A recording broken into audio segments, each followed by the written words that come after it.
All right, on my next question of Ask Me Anything in my little mini series, I got this good question. Is there a color brand that a hairstylist can use so we don't have to get our hair colored as often?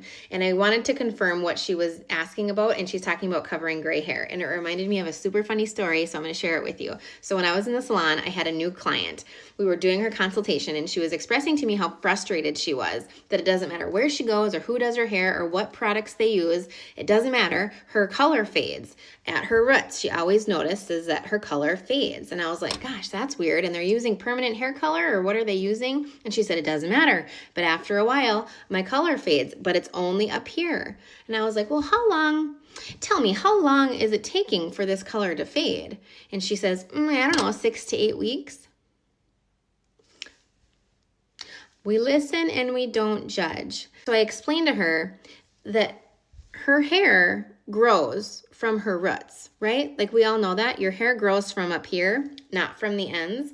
Your hair grows at about 1/2 inch every month. So after 6 to 8 weeks, your hair has grown about 1/2 inch, 3/4 of an inch. So that hair that she's seeing isn't hair with faded color.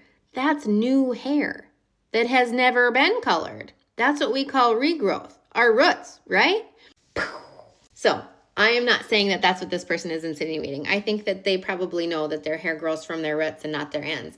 But how do we color our hair less often if we're wanting to color grays?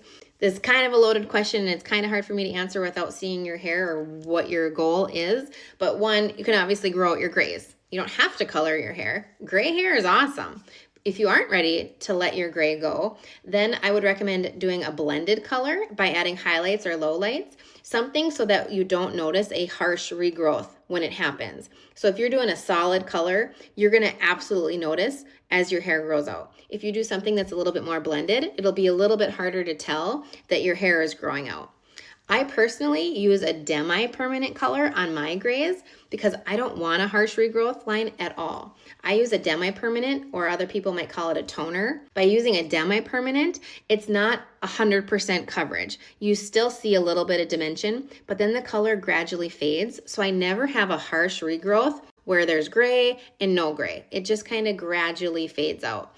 And also by doing it this way, it's less expensive. By using a toner, it takes less time, so a lot of times the appointments are less expensive. You can still get your roots toned every 6 weeks, but it's going to cost you less than if you do a full-on hair color every 6 weeks. So grow out your gray, blend the gray with highlights or lowlights, or maybe try a demi-permanent color depending on how much gray we're covering. Thanks for making me laugh. I did get a good chuckle out of remembering the time when the gal thought her hair grew from the bottom and not the top.